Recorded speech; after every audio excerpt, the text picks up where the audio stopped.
जय मित्रांनो, स्वागत आहे आपलं यूट्यूब चॅनलवर. मित्रांनो, पवित्र पोर्टल शिक्षक भरती 2025चं जे काही रजिस्ट्रेशन आहे, तर त्या रजिस्ट्रेशनला मुदतवाढ मिळालेली आहे. मुदतवाढीमध्ये जे काही 8 तारखेपर्यंत म्हणजे 8 जानेवारी 2026 पर्यंत तुम्हाला पवित्र पोर्टलवर सेल्फ सर्टिफाय सध्या बघा करता येणार आहे. त्याच्यामध्ये बहुतेक उमेदवारांचा प्रश्न होता, की सध्या आता सेल्फ सर्टिफाय सध्या झालेलं आहे, तर आता अनसर्टिफाय करता येईल का? तर मित्रांनो, तुम्ही अनसर्टिफाय देखील करू शकता. त्याच्यामध्ये तुमच्या जर काही सर्टिफाय करत असताना रजिस्ट्रेशनमध्ये काही चुका जर झाल्या असेल तर त्या तुम्ही दुरुस्त देखील करू शकता. परंतु ह्या ठिकाणी तुम्हाला अनसर्टिफाय फॉर्म करून पुन्हा ज्या काही दुरुस्ती असेल तर त्या दुरुस्ती तुम्हाला दुरुस्त करून घ्यायची आहे आणि त्यानंतर पुन्हा तुम्हाला फॉर्म जो असेल तर तो तुमचा सेल्फ सर्टिफाय करून घ्यायचा आहे. तर ह्याच्यामध्ये बहुतेक उमेदवारांचा जो काही महत्त्वाचा प्रश्न होता तो म्हणजे विषयासंदर्भात, कारण पदवी विषयाचा जो काही आपल्याला मुख्य विषय म्हणजे प्रधान विषय टाकायला सध्या बघा त्या ठिकाणी सूचना देण्यात आली आहे. त्याच्यामध्ये गौण विषय किंवा जो काही तुमचा वैकल्पिक विषय असेल तर तो सध्या बघा या ठिकाणी पवित्र पोर्टल जी काही रजिस्ट्रेशन करणार आहात तुम्ही फॉर्ममध्ये, तर त्याच्यामध्ये गौण विषय किंवा वैकल्पिक विषय त्या ठिकाणी टाकायचा नाही. जेव्हा आपण पवित्र पोर्टलचं जे काही सध्या सेल्फ सर्टिफाईड फॉर्म जेव्हा प्रिंट आपण सध्या बघा करत असतो, तर त्या प्रिंटवर देखील जो काही 6व्या पेजवर जवळपास त्या ठिकाणी जे काही लास्ट पेजला डिस्क्लेमर येत आहे, तर ते डिस्क्लेमर सध्या बघा त्या ठिकाणी विषयाचा उल्लेख तिथं देण्यात आला.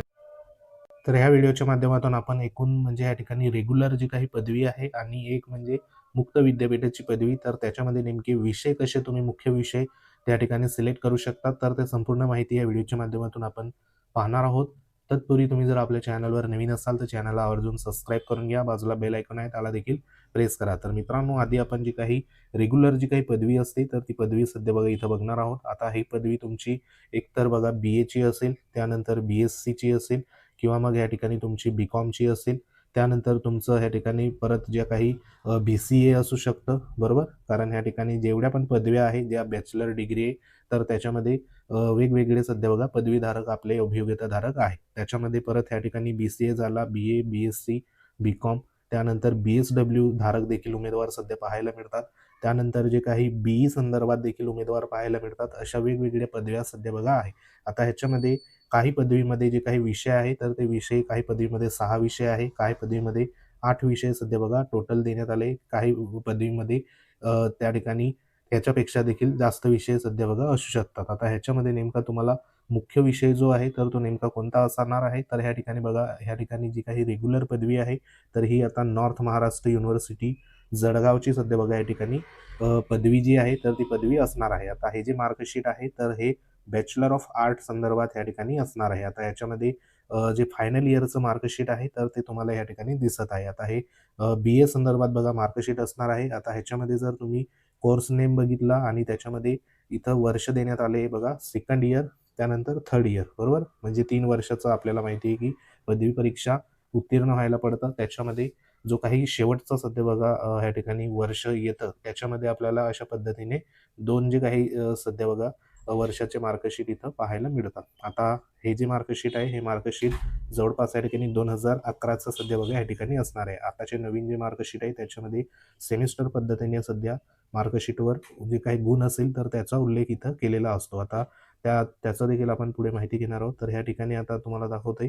आता इथं बघा सेकंड इयरला आणि थर्ड इयरला अशा पद्धतीने हे ठिकाणी 6 विषय आणि थर्ड इयरला देखील 6 विषय आहे, बरोबर. आता ह्याच्यामध्ये कंपल्सरी इंग्रजी, त्यानंतर इंडियन जे काही इंटरनल सिक्युरिटी, इंडियन फिलॉसॉफी, वाङ्मय प्रकार अभ्यास, त्यानंतर ह्या ठिकाणी माध्य मराठी गद्य पद्य, त्यानंतर या ठिकाणी जे काही वाङ्मय इतिहास अशा पद्धतीने इथं विषय देण्यात आले.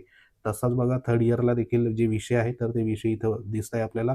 Disaster management compulsory, English, modern western philosophy, बरोबर. त्यानंतर वाङ्मय प्रकार, साहित्य विचार, त्यानंतर ह्या ठिकाणी सामान्य जे भाषा विज्ञान असेल तर अशा पद्धतीने इथं विषय देण्यात आले आणि लास्टमध्ये या ठिकाणी जनरल नॉलेज असे जे विषय आहे तर ते विषय देण्यात आले. आता ही पदवी BAची सध्या बघा असणार आहे. आता ह्याच्यामध्ये जो काही मुख्य विषय आहे तर तो मुख्य विषय जवळपास या ठिकाणी आपल्याला जे काही शेवटचे इथं जे 3 विषय असतात तर ते 3 विषयामध्ये आपला मुख्य विषय इथं जवळपास इथं बघा दिलेला आहे. आता ह्याच्यामध्ये कंपल्सरी जे असेल तर हे कंपल्सरी आपल्याला मुख्य विषय म्हणून सध्या बघा गणले जाणार नाही. आता ह्याच्यामध्ये मुख्य विषय जो असणार आहे तर इथं बघा वाङ्मय प्रकार वगैरे इथं दाखवलेलं आहे. म्हणजे या ठिकाणी मुख्य विषय मराठी विषय सध्या बघा इथं असणार आहे. मग हे मराठी विषय नेमका आपला मुख्य विषय आहे किंवा नाही हे तुम्हाला कशावरनं कळणार, तर ह्या ठिकाणी बघा परत जे काही कोर्स नेम जे असतं इथं स्टेटमेंटचं असतं बघा, या ठिकाणी BA मराठी न्यू अशा पद्धतीने इथं देखील सध्या मेन्शन असतो. जो आपला विषय असेल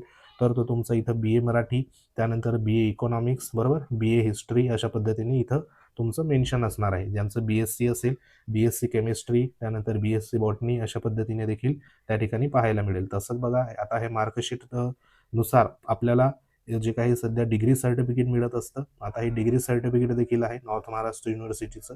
तर ह्या डिग्री सर्टिफिकेटवर देखील बघा या ठिकाणी जे काही कोर्स नेम आहे, म्हणजे इथं स्टडी आपण केलेली आहे तर ती मराठी विषयामध्ये केलेली आहे. आणि ह्या ठिकाणी जे काही सध्या बघा आपण जे काही डिस्टिंक्शन असेल, फर्स्ट क्लास असेल तर ते इथं मेन्शन असतं. म्हणजे इथं डिग्री सर्टिफिकेटवर देखील आपला स्पेशल विषय सध्या इथं मेन्शन असतो. तर हे रेग्युलर पदवी संदर्भात जी काही इथं बघा जे काही सध्या मेन विषय आहे त्यासाठी इथं माहिती होती.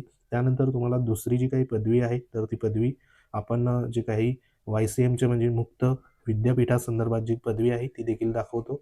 मुक्त विद्यापीठामध्ये जी सध्या मार्कशीट असतं तर ते मार्कशीट बघा अशा पद्धतीने इथं तुम्हाला मिळत असतं. आता ह्या ठिकाणी यशवंतराव चव्हाण महाराष्ट्र ओपन युनिव्हर्सिटी नाशिकचं हे सध्या बघा मार्कशीट इथं पाहायला मिळत आहे. हे कधीचं आहे 2013चं मार्कशीट आहे आणि हे देखील बघा BAचं इथं असणार आहे. आता ह्याच्यामध्ये जेव्हा मार्कशीट हे आपल्याला इथं प्राप्त होतं त्याच्यामध्ये इथं जी काही सध्या मार्कशीट आहे तर हे मार्कशीट फायनल इयरचं इथं आपल्याला पाहायला मिळतं आहे. आता ह्याच्यामध्ये फायनल इयरचं मार्कशीट असल्यामुळे ह्या ठिकाणी विषय जे आहे म्हणजे इथं बघा कोर्स नेम जो असतो तर तो कोर्स नेम इथं देण्यात आलेला आहे. त्याच्यामध्ये विषय जे आहे इथं MAR त्यानंतर MAR इथं नंबर आहे 250, 251, 254 बरोबर. त्यानंतर इथे हे 3 झाले, हे 3 विषय. त्यानंतर इथे HIS. आता ह्याच्यामध्ये हे जे कोड आहे तर हे कोड आपल्याला माहिती पाहिजे नेमके हे कोणत्या विषयाचे सध्या कोड असणार आहे. तर हे जे कोड असेल तर ते बघा तुम्हाला नेटवर देखील माहिती पडून जाईल. सर्वसाधारण कोड असतात. तर इथं जो काही MARचा जो काही कोड आहे म्हणजे हा मराठी विषयाचा इथं कोड आहे आणि हा जो काही HIS जो कोड आहे तर हा हिस्ट्री विषयाचा कोड आहे बरोबर. म्हणजे ह्या ठिकाणी जे काही मुक्त विद्यापीठ आहे या ठिकाणी दिलेलं नाशिकचं यशवंतराव चव्हाण महाराष्ट्र ओपन युनिव्हर्सिटी. तर ह्या ठिकाणी 2 विषय जे आहे तर ते 2 विषयामध्ये आपल्याला पदवी इथं बघा मिळालेली आहे. म्हणजे इथं जे काही मुख्य विषय आहे तर ते 2 विषय आपल्याला पाहायला मिळतात. मग त्याच्यामध्ये पहिला आणि दुसरा विषय नेमका कोणता, तर इथं हा जो असेल तर हा वरचा पहिला आणि हा जो असेल तर हा दुसरा. म्हणजे या ठिकाणी 2 विषयाचं तुमचं मुख्य विषय असणार आहे. मात्र तुम्ही PG जर करणार ह्या बेसवर तर तुम्हाला कोणत्यातरी एक विषयाला घेऊन सध्या PG करायला पडतं बरोबर. एकतर तुम्ही मुख्य विषय ह्या ठिकाणी मराठी किंवा इतिहास घेऊन तुमचं पोस्ट ग्रॅज्युएशन असणार, परंतु पदवी जी असेल तर ती पदवी तुमची या ठिकाणी 2 विषयामध्ये सध्या इथं देण्यात आली आहे. म्हणजे अशा पद्धतीने मुक्त विद्यापीठचं अशा पद्धतीने असतं. म्हणजे इथं तुमचे दोन्ही पण जे असेल तर ते मुख्य विषय सध्या बघा असणार आहे. तर हे तुम्ही व्यवस्थित चेक करून घ्या. त्यानंतर तुम्हाला जे काही मिळालेले गुण ते असेल बरोबर. तर ह्या ठिकाणी बघा आउट ऑफ जे गुण असेल तर ते तुम्हाला अशा पद्धतीने इथून तुम्हाला मिळून जातात. तर हे देखील तुम्ही तिथं मेन्शन करू शकतात. आता ह्याच्यामध्ये महत्त्वाचं या ठिकाणी मुक्त विद्यापीठाची जी काही प्रमाणपत्र आहे, सर्टिफिकेट ते देखील तुम्हाला दाखवतो. तर इथं बघा कोणत्याही प्रकारचं जे काही मुख्य विषय असेल तर तो इथं नमूद करण्यात सध्या आलेला आहे. डायरेक्ट जे काही असेल तर ते कला संदर्भात या ठिकाणी नमूद करण्यात आलेलं आहे. म्हणजे तुमचा जो काही मुख्य विषय आहे तर तो विषय म्हणजे ते 2 विषय सध्या बघा असणार आहे. त्यानंतर हे जे काही मार्कशीट आहे तर हे मार्कशीट बघा अशा पद्धतीने तुम्हाला बघायचं आहे. त्याच्यात आपण हे 2 जे सध्या मार्कशीट आहे यशवंतराव चव्हाण महाराष्ट्र ओपन युनिव्हर्सिटी नाशिक आणि महत्त्वाचं या ठिकाणी नॉर्थ महाराष्ट्र युनिव्हर्सिटी जळगावचं जे काही मार्कशीट आहे त्याच्यामधले मुख्य विषय इथं आपण बघितले आहे. तर अजून आपण इतर युनिव्हर्सिटीचे देखील मार्कशीट बघणार आहोत.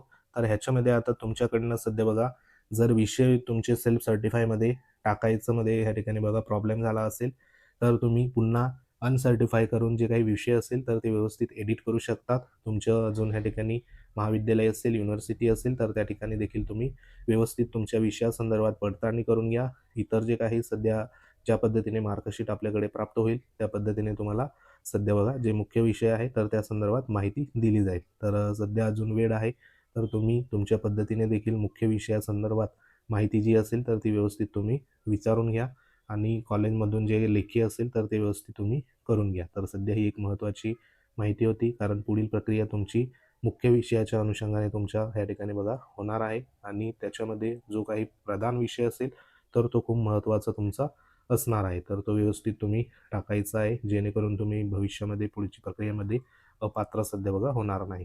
तर ही एक महत्त्वाची माहिती होती. या संदर्भात काही तुमच्या कमेंट असतील तर कमेंट बॉक्समध्ये कमेंट करा, जेणेकरून तुम्हाला या संदर्भात माहिती दिली जाईल.